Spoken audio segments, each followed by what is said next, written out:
Oi, pessoal, bem-vindos a mais um podcast da Megawatt. Eu sou Camila Maia, jornalista da plataforma, e hoje a nossa conversa será como que a transição energética está sendo antecipada devido ao cenário atual da pandemia de Covid-19. Para isso, eu conversei com o Christian Schoch, que comanda a unidade de óleo e gás da Siemens Energy no Brasil. A conversa, como vocês vão perceber, foi gravada mais uma vez à distância, já que ainda estamos de quarentena. Espero que vocês aproveitem.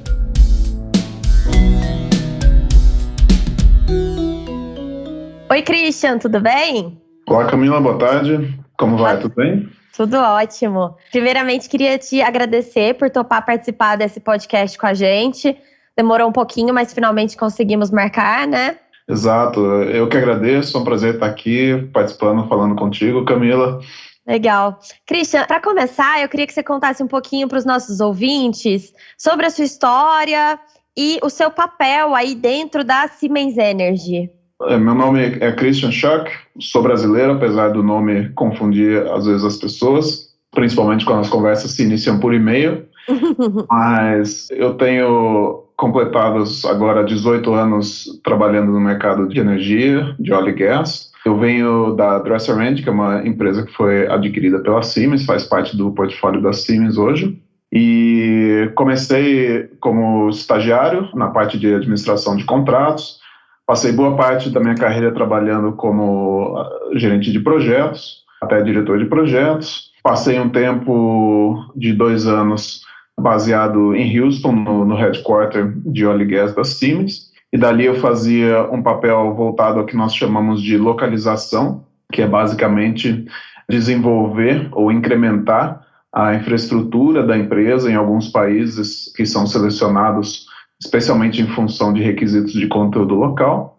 E em abril de 2019 retornei ao Brasil, estou à frente da unidade de negócios anteriormente chamada de óleo e gás, e hoje denominada Industrial Applications, dentro da Siemens Energy. E como eu comentei, então, são 18 anos no mercado de energia e já acompanhei com bastante satisfação muitos projetos interessantes no Brasil e fora, e apesar de ser uma indústria, não diria nova, mas ela trabalha com muita tecnologia, muita inovação, então é bastante interessante, gosto muito. Pois é, né? E agora eu acho que com a pandemia, o que a gente escuta é que essas transformações tecnológicas, elas foram antecipadas, né? E junto delas, o processo de transição energética. Qual que é a relação, assim, entre uma coisa e outra para você aí do ponto de vista da Siemens? Eficiência energética hoje está muito em pauta, né? Hoje, se falando em energia, esse é o maior tópico, e ele vem muito associado também com descarbonização e com questão de meio ambiente, né? E isso está no cerne do que a Siemens Energy se propõe a contribuir com a sociedade. Essa questão de eficiência energética, ela vem muito ligado ao que a gente está falando hoje de consequência de mudança da pandemia, né? Uma das principais consequências que a gente vai estar observando já é uma mudança muito mais para o lado de digitalização. Nossa própria entrevista que está sendo feita remotamente, e muitas pessoas, como a gente comentou no começo, estão trabalhando de home office, e isso acelera todo o processo de digitalização como para a sociedade toda. Da mesma forma, no mercado de energia, a questão de digitalização agora está passando por uma aceleração ainda maior, e com isso vem os benefícios, né? Toda a questão de eficiência energética através de um menor consumo de combustíveis, uma otimização dos equipamentos em termos de tamanho, em termos de eficiência, e toda a questão de poder criar gêmeos digitais, de poder fazer análise de dados, histórico de dados, simulações digitais, tudo isso vem em direção à eficiência energética. Com isso, nós vemos ali menores emissões de carbono, nós temos menos pessoas trabalhando em áreas de risco, porque muita coisa pode ser feita remotamente. A gente consegue prever o comportamento de máquinas e equipamentos com antecedência. E tudo isso leva ao que a gente chama de eficiência energética hoje em dia, Camila.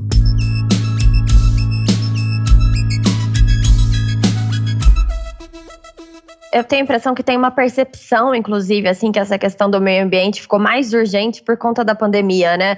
Que as pessoas, ao se fecharem em casa, começaram a notar alguns efeitos, né? Assim, diminuir os carros na rua, diminuir um pouco a poluição nos grandes centros. Então, essa agenda ganhou um pouco mais de apelo até. Ganhou sim. E eu acho que, sinceramente, até fugindo um pouco especificamente da área de energia, né? Mas eu acho que os valores da sociedade tendem a ter um pouco de mudança também, né? Eu acho que as pessoas estão, de maneira geral, se preocupando com algumas coisas que talvez não estavam tendo tanta atenção, como a importância de se relacionar com as pessoas, né? A questão de sociedade, proximidade com pessoas, amigos, familiares. Agora é um momento que a gente percebe o quanto isso é importante e, por outro lado, também algumas coisas materiais não são tão de suma importância, né? E junto com isso vem sim a questão de meio ambiente. É outro assunto que está super em pauta. O Brasil se coloca ali muito bem com a sua matriz de energia, uma matriz muito limpa. Obviamente que a gente vê, está super em discussão as questões ambientais da Amazônia. Isso é um ponto de atenção do mundo todo hoje. Mas concordo contigo, é um tópico que as pessoas começaram a se preocupar mais, dar uma atenção especial, e é justamente o que a Siemens Energy está se propondo a fazer, de trazer soluções inovadoras e colocar ideias em prática do que a gente pode contribuir para essa descarbonização, para a melhoria da questão do meio ambiente. E assim, pensando no mercado que vocês atuam, né, óleo e gás, ele acabou sendo duplamente atingido, porque não foi só a crise da pandemia do Covid-19, teve também os efeitos ali da guerra de preços entre a Rússia e a Arábia Saudita. Como que isso afetou vocês? A busca por inovação tecnológica chegou a dar uma reduzida ou a questão da eficiência é chave para quem quer sobreviver nesse momento? O mercado de óleo e gás tem sim um impacto duplo, como você bem colocou. Mas o Brasil está muito bem colocado mundialmente para esse posicionamento no mercado de óleo e gás. E por que eu falo isso, né? O que aconteceu como consequência, que a gente vê que o valor do preço do barril de petróleo caiu, ele está num novo patamar, a gente observa nas últimas semanas cerca de $40 o barril Brent. E isso faz com que coloque uma pressão na indústria para que os custos de produção sejam reduzidos. E o Brasil está muito bem posicionado nesse aspecto, especialmente em função da nossa produção associada com o pré-sal e produção em águas profundas e ultraprofundas. Atualmente, o custo do barril de petróleo extraído nessas áreas ele é bastante competitivo e ele consegue competir frente a outros países com vantagem bastante interessante, né? Se a gente comparar, por exemplo, com o custo de shale, que é um forte dos Estados Unidos, o Brasil tem uma vantagem interessante justamente pelo custo mais baixo de exploração e produção, né? E não só isso, mas também a qualidade do óleo, que faz parte do recurso brasileiro, ele é muito interessante. É um óleo que tem uma qualidade muito boa, e para alguns países que são grandes consumidores, grandes compradores do óleo brasileiro, é um óleo que está muito alinhado com as suas refinarias e também com óleo para navegação marítima, que é um óleo de alta qualidade e que é necessário para regulamentação ambiental também. Tem baixo nível de enxofre, né? Baixo nível de enxofre, exatamente. Então, são fatores positivos. O Brasil também é um país neutro em relação a grandes disputas internacionais, então é um ponto interessante. E, obviamente, que a questão de câmbio, né? O real desvalorizado, ele ajuda, obviamente, na questão das exportações, né? Assim, sobre fatores incertos, né? Obviamente que agora, com esse novo patamar de valor de barril de petróleo, obviamente que o Brasil passa a estar, vamos dizer, uma briga, entre aspas, mas uma competição pelas grandes empresas de exploração e produção de petróleo frente a outros países, né? Então, agora, eu acho que é bastante interessante a discussão que está tendo no país sobre como vão ser leiloados os campos daqui para frente de pré-sal, que tipos de incentivos vão ser colocados ali, toda a questão de como vai ser a definição do mercado de gás, etc. São discussões que vão resultar em maior ou menor atratividade do país para as empresas e para os investidores. É um momento bastante interessante e de uma competição ali entre os países num mercado com uma pressão por um custo mais reduzido.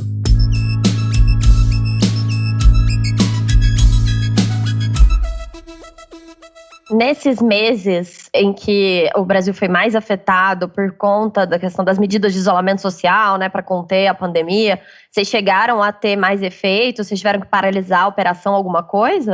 A Siemens foi bastante prudente desde quando a pandemia começou a afetar principalmente a Ásia, né? Na origem da pandemia. A Siemens já estava muito alerta a isso e, obviamente, que nos países em que nós temos presença na Ásia, as devidas atitudes já estavam sendo tomadas. E aí, sendo uma empresa global, a gente já estava se preparando aqui no Brasil para adotar essas práticas de outros países em que nós atuamos. E, obviamente, que nós criamos todo um comitê para controlar essas mudanças que nós faríamos. Nós reduzimos, sim, nas primeiras semanas o efetivo todo que trabalha nas fábricas e, obviamente, que colocamos as pessoas de escritório em home office. Do ponto de vista de carteira de encomendas, de pedidos de vocês, teve algum efeito assim mais pontual da crise? Ou o que dá para você falar de informação para a gente nesse ponto de vista? Olha, aqui no Brasil, obviamente que nós trabalhamos com projetos de longo prazo, né? Então, o que nós temos hoje são projetos que já vêm em execução, inclusive antes da pandemia, mas mesmo agora, durante e após, né, o início da pandemia, o que a gente tem visto são realmente o mercado apontando ali algumas reduções ou aguardando algumas definições para espera, né? Espera para seguir com os investimentos planejados. Então, o que nós temos observado é continuidade de alguns projetos, outros sendo colocados em espera por algum tempo, mas sem volumosos impactos até o momento, Camila. No mercado de energia, obviamente que é um número de projetos menor e de grande volume. Então, esses efeitos ainda podem perdurar de maior ou menor relevância durante os próximos meses, ano. Isso a gente vai precisar observar daqui para frente. Mas, por enquanto, nós estamos seguindo bem com os projetos que já estavam em carteira e os planejados para esse ano, sim. É bom que, assim, apesar do governo ter tido que suspender todos os leilões desse ano, eles não deixaram de ter em mente que tem que ter uma previsibilidade. Aqueles erros do passado não vão voltar a ser cometidos. A gente vê, e é até interessante, né, porque a questão da maneira como nós estamos trabalhando hoje, na minha opinião, abriu bastante frente de discussão, frente de debate entre as empresas e o governo. Então, você vê muita entrevista, muito webinar, muita discussão pública a respeito do que a indústria sugere, do que são as ideias, as recomendações. Então, eu acho isso bastante positivo como resultado aqui do nosso momento, né? E essa questão de como fazer e como conduzir os novos leilões tem envolvimento dessas conversas da indústria também, na minha opinião. E a indústria tem colocado, né, sugestões, recomendações do que poderia ser feito de incentivo, de mudanças em alguns dos aspectos desses leilões, e sugerindo ali essas melhorias para justamente tornar o Brasil e os leilões que o Brasil está conduzindo bastante interessante, não só para investidores locais, mas também para investidores internacionais. Então, esse debate todo está bastante interessante. Obviamente que a indústria toda aguarda os desfechos e as definições para esses novos leilões, para essas novas legislações, como o novo mercado de gás, mas as expectativas são boas.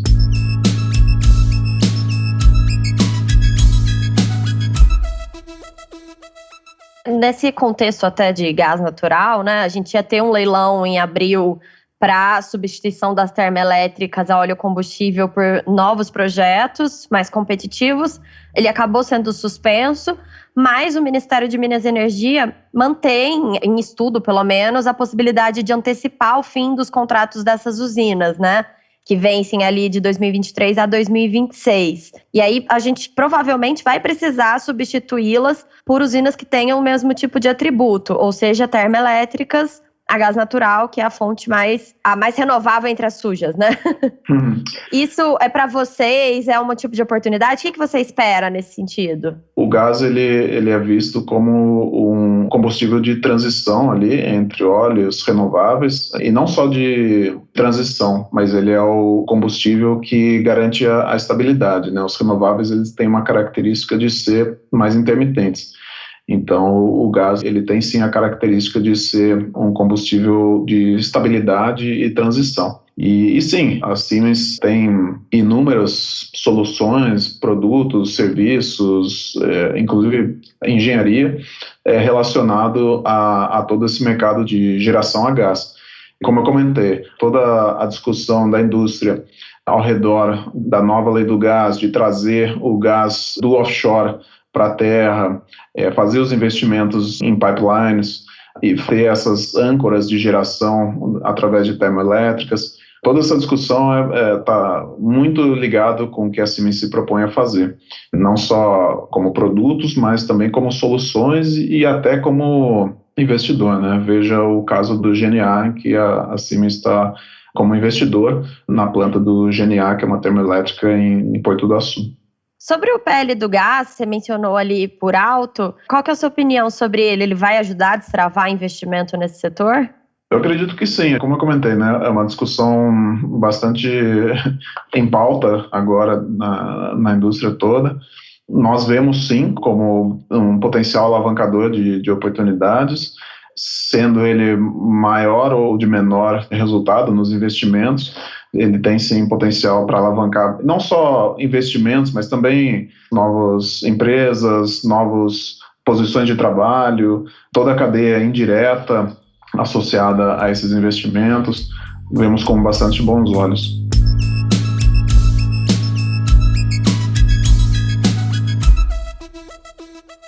Christian, para finalizar, queria saber o que você acha a respeito de quem diz que as oportunidades estão surgindo nessa crise. Há, de fato, oportunidades que podem ser perseguidas aí? Sim, com certeza.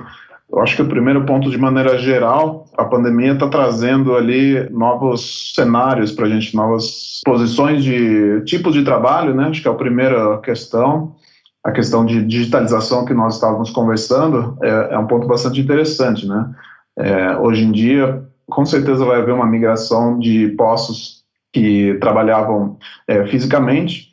Esses postos vão ser transformados progressivamente ali a, por exemplo, programadores digitais, programação de sistema, etc.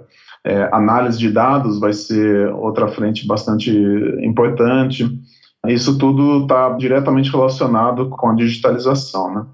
Outras tecnologias com certeza virão, então os startups hoje estão ganhando bastante importância, desde, por exemplo, sistemas de distanciamento entre as pessoas para trabalhadores, seja numa fábrica, seja numa plataforma, para manter distanciamento, seja numa análise supercrítica de dados de maquinário de geração, por exemplo.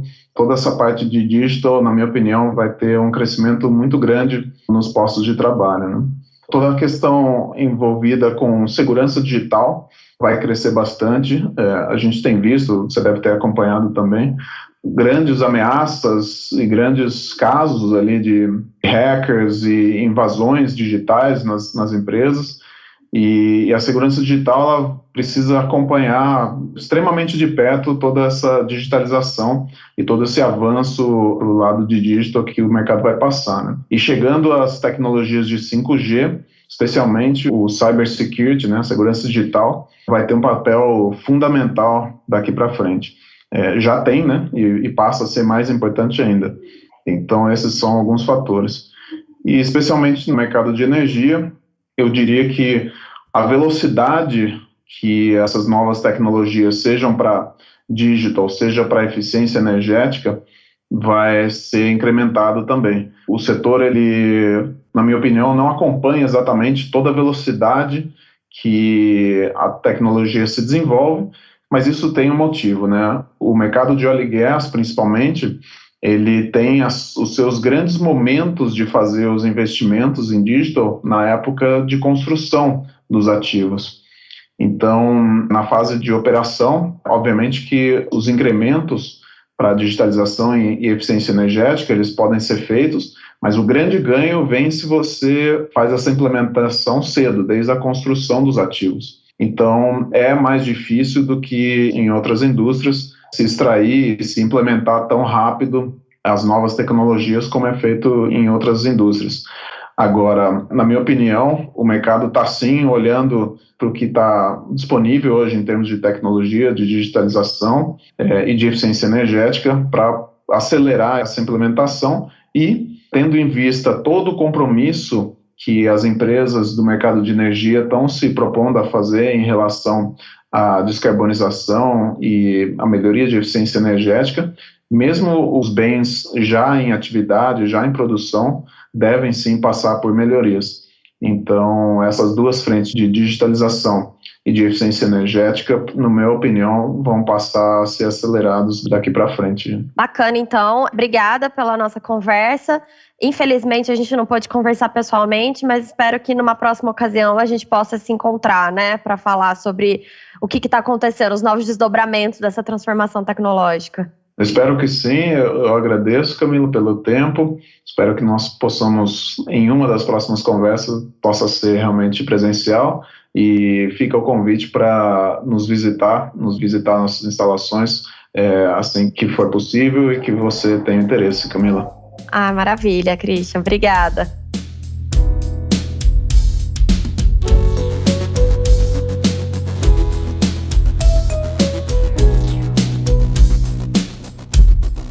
E esse foi o nosso podcast dessa semana.